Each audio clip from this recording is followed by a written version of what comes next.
Olá pessoal, estamos aqui para mais uma atividade, uma aula atividade para vocês. Agora a gente está sempre na parte de aula remota, né?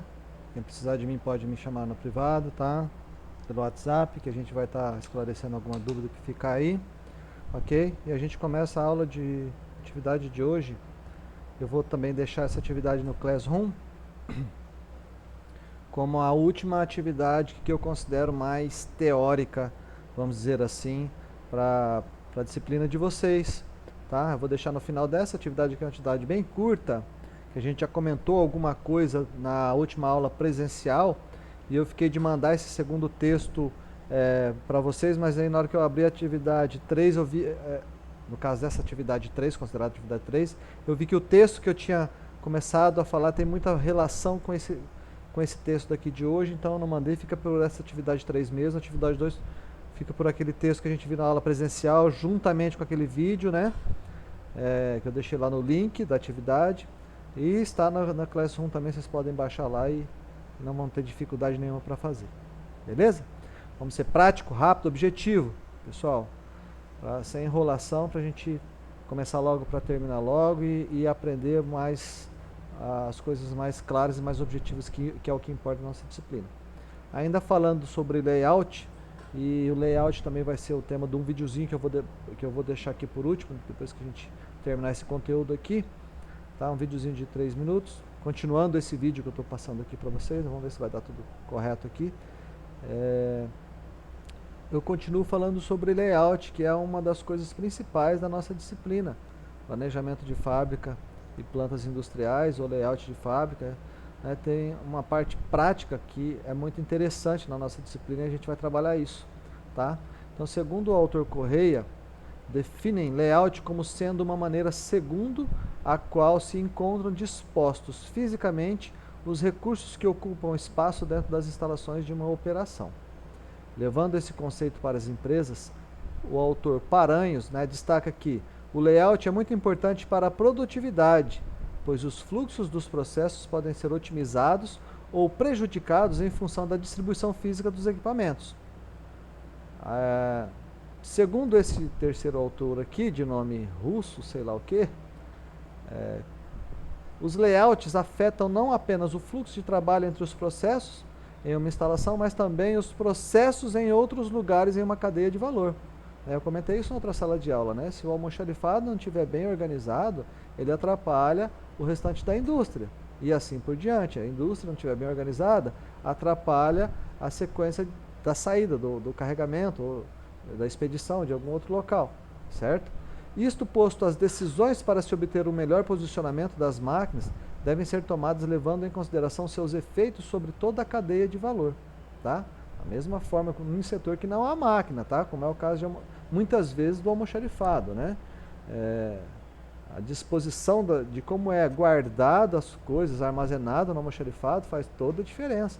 Não adianta, eu lembro do frigorífico mesmo, setor que usava-se muito ali, que setor de uniforme e material de EPI e faca, tinha que estar mais facilmente e melhor organizado do que o setor de peça, que era pouco utilizada, né? Então não adiantava nada deixar essa parte lá para o fundão, difícil de achar, e deixar o pessoal esperando ali algum EPI, alguma coisa, e não deixar ele no comecinho do almoxarifado mais fácil de trazer. Então é mais ou menos esse sentido aí. Também tem para setores que não tem máquina, tá bom? Então, trazendo um conceito mais amplo para essa definição, Slack, Chambers e Johnson define que o layout de uma operação ou processo é como seus recursos transformadores. São posicionados uns em relação ao outro e com várias tarefas da operação serão alocadas a esses recursos transformadores. Então, quais são os objetivos do layout? O objetivo principal das decisões sobre layout é, acima de tudo, apoiar a estratégia competitiva da operação, o que significa que deve haver um alinhamento entre as características do layout escolhido e as prioridades competitivas da organização, tá?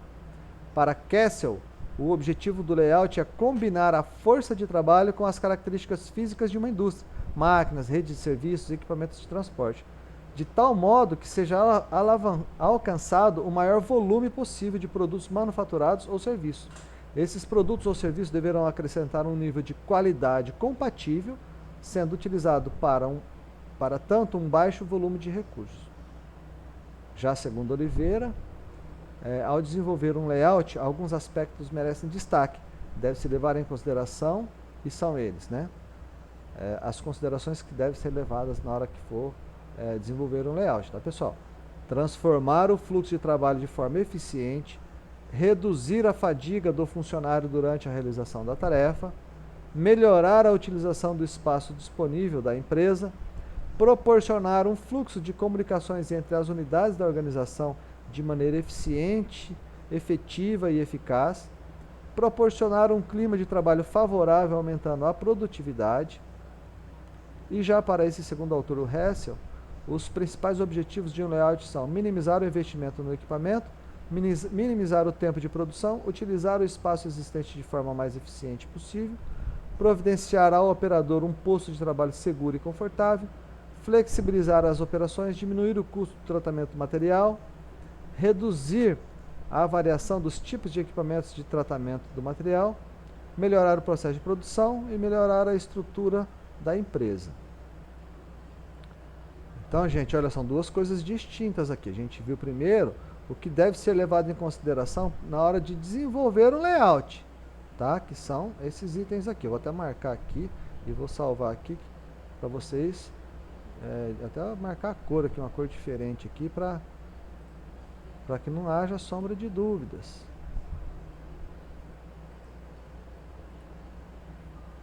Certo? Fundo amarelo. Eu estou marcando em amarelo porque essa é uma parte muito, muito importante que a gente deve levar em consideração. Aqui, vou marcar preto mesmo. E aqui amarelo.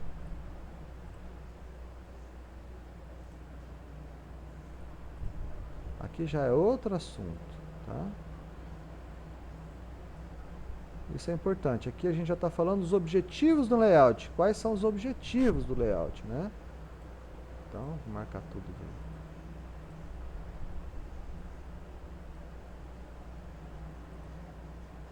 Certo? Então, para quem depois for fazer atividade, ficar um pouco mais fácil de entender e de memorizar. Se eu tivesse se a gente chegar a ter a avaliação, eu já falaria para vocês, pessoal, isso daqui provavelmente vai cair na prova. Então, vamos prestar atenção, tá bom? Então, vou deixar marcado assim, já salvei aqui. Então, vou mandar essa atividade 3. Não sei se eu já mandei ela, mas eu vou mandar novamente, assim, ou depois, pelo vídeo aqui, vocês marquem na que eu já tiver mandado lá, tá bom? Esses dois itens aqui, como conteúdo de importância, de relevância no conteúdo de vocês, da atividade 3, tá? Os tipos de layout, a gente comentou na aula presencial alguns tipos de layout, vamos reforçar isso daqui porque é importante, tem a ver com a atividade também que a gente vai deixar no final desse texto, tá? Que é projetar a disposição física dos recursos produtivos, as máquinas, os equipamentos e pessoas, né? Em uma determinada unidade produtiva, exigir uma definição do tipo de layout mais adequado às necessidades daquela produção. O sistema de organização e produção é definido pelos tipos básicos de layout, pois dependem da natureza dos processos e do tipo de operação a serem executadas.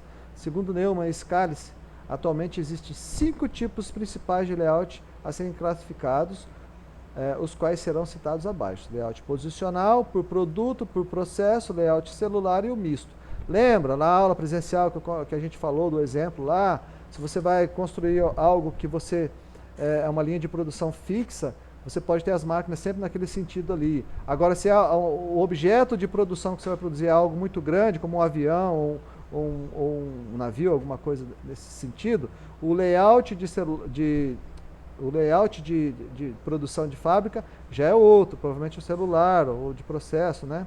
Então, Correia diz que há basicamente 3 tipos básicos de layout, os quais têm características bastante específicas e apresentam diferentes potenciais de contribuírem e alavancarem diferentes desempenhos em diferentes critérios de desempenho. Há certo conflito de característica entre eles e são chamados de arranjos clássicos, que é o layout por processo, layout por produto e o layout posicional.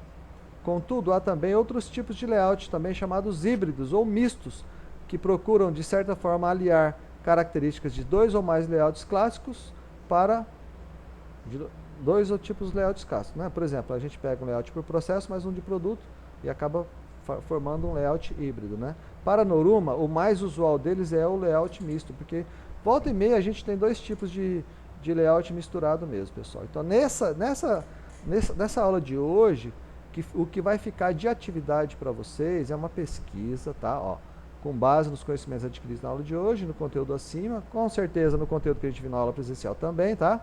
E principalmente em pesquisas na internet, tá? Isso aqui vai levar um tempo de vocês, por isso da aula curta, porque vocês vão precisar de mais tempo para pesquisar isso aqui. Detalhe, se possível, inclua um exemplo, ó, detalhe, se possível, inclua um exemplo sobre cada um dos 5 tipos de layouts, ok? Posicional, por produto, por processo e celular. Quem for espertinho aí vai, e tem um misto aqui também, né? Ficou de fora aqui, mas vou puxar aqui já. Beleza? Quem for esperto, pega a atividade 2, lá tem alguns exemplos aqui já também, tá? É só explicitar melhor ou pesquisar mesmo na internet, até para vocês terem uma noção melhor sobre os tipos de layout. Eu acho legal pesquisar no YouTube, antigamente a gente sempre pesquisava no Google, agora tem o YouTube que mostra esses exemplos em forma de vídeo que acaba ficando mais claro na mente da gente, ok? Então a aula de hoje é sobre isso daqui. Eu vou finalizar com a atividade aqui que a gente ficou para vocês fazerem. Lembrando, tá? Quem não estava na aula, eu pedi para vocês irem salvando todas as atividades em um arquivo só. Então a atividade vocês podem dar um Ctrl C aqui, ó, e sempre salvar num arquivo só, porque na hora que chegar a semana de avaliação, que eu pedi marcar a data para vocês entregarem as atividades que a gente tiver disponibilizado para vocês para compor a nota de vocês, eu vou pedir que vocês me mandem todas as atividades que eu promovi para vocês em um arquivo só para facilitar o controle, a correção e o lançamento das notas, beleza? Então eu vou finalizar aqui com o vídeo e logo mais a gente volta. É um vídeo que eu achei muito interessante e fala sobre layout de fábrica de uma maneira simples. Vou dar um pause aqui rapidinho para vocês verem. De maneira simples, e fala sobre um layout de marcenaria, tá? Então é um videozinho curtinho ali, tem 3 minutos mais ou menos, tá? E eu peço a atenção de vocês, que foi bastante interessante.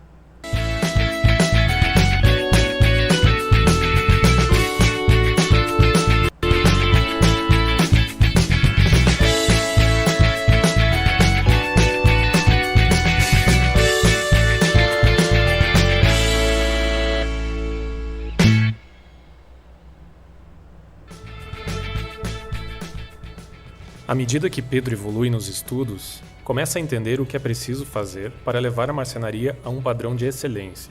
As atitudes de Pedro já são outras, e isso acabará por influenciar o comportamento coletivo dentro da marcenaria.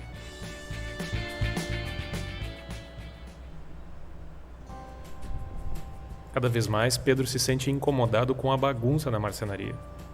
Restos de materiais, embalagens e até equipamentos que não são utilizados ocupam um espaço precioso dentro da produção. Com novos conhecimentos, Pedro agora entende que o termo qualidade envolve muito mais do que a preocupação com uma boa matéria-prima e precisão no corte. Na universidade, ele está estudando sobre ferramentas de qualidade. Pedro está se aprofundando em toda a dinâmica do 5S. O 5S traz senso de utilização, de organização, de limpeza, de saúde e autodisciplina. Mas muito mais do que uma técnica de ordem e limpeza, o professor na faculdade apresenta a oportunidade de mudar o comportamento coletivo dentro da marcenaria. Principalmente em empresas mais carentes de organização, o efeito do 5S é mais notório. Entendendo muito bem sobre isso, Pedro agora cria um plano, auxiliado pela equipe da Gabster. O impacto positivo iniciará pela redefinição do layout da marcenaria, considerando os 3 primeiros S's do programa 5S. Pedro estuda 2 modelos de layout apresentados pela Gabster. Um exemplo de layout desenvolvido para uma marcenaria que trabalha com marceneiros dentro da sua linha de produção. É um layout híbrido que utiliza a produção linear de peças, mas em conjunto com marceneiros e bancadas dentro da marcenaria. É um layout onde todas as peças necessárias para os móveis são cortadas e beneficiadas, e depois entregues para os marceneiros realizarem as montagens. Funciona muito bem, pois existe um controle sobre todas as operações, e o controle do consumo do material é realizado pelo sistema. Este é um modelo para marcenarias que atendem arquitetos e designers, onde cada mobiliário é criado de forma diferente para cada projeto. E um segundo modelo é utilizado por marcenarias que fornecem peças sob medidas para outras pequenas marcenarias, como também para lojistas e escritórios de arquitetura. Neste modelo, a marcenaria possui um sistema totalmente linear, onde não existe a pré-montagem, e as peças são entregues diretamente para o comprador, que se responsabilizará pela montagem dos móveis. Pedro sabe que o seu pai e Dona Teresa também desejam uma marcenaria mais organizada, limpa e agradável. Contudo, todas as iniciativas até o momento nunca produziram um efeito, pois a autodisciplina dos empregados nunca foi trabalhada. Mas agora Pedro, conhecendo as novas técnicas e o 5S, sabe que os 2S posteriores deverão ser muito bem trabalhados, pois isso garantirá a mudança do comportamento e, com o tempo, as atitudes dos funcionários. Este é um ingrediente fundamental para ter um nível de excelência na marcenaria.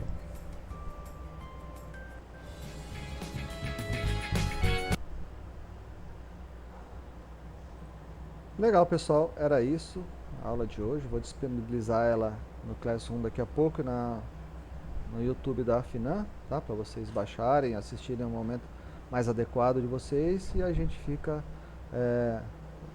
marcado para uma próxima aula, num próximo vídeo aí remoto.